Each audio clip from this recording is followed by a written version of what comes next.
দুজনে দেশের ক্রিকেটের বড় নাম। ক্যারিয়ারের শুরু থেকে একে অন্যের সঙ্গে ছিল বন্ধু হয়ে।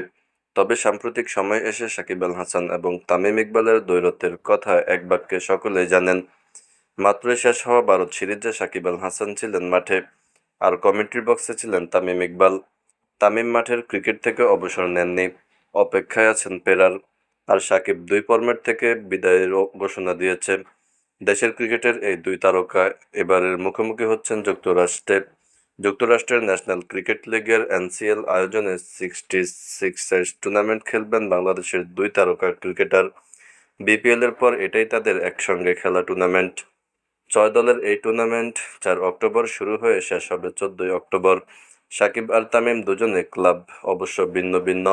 10 দিনের 10 ওভারের এই আসরে তামিম খেলবেন টেক্সাস গ্ল্যাডিয়ার্সের হয়ে। সাকিবের দল Los Angeles Waves. Tournament partner হিসেবে আছে রেড ক্রস। 60 স্ট্রাইকার্স টুর্নামেন্ট থেকে লাভবান হলে সব অর্থ দেওয়া হবে স্বেচ্ছাসেবী সংগঠনটিকে।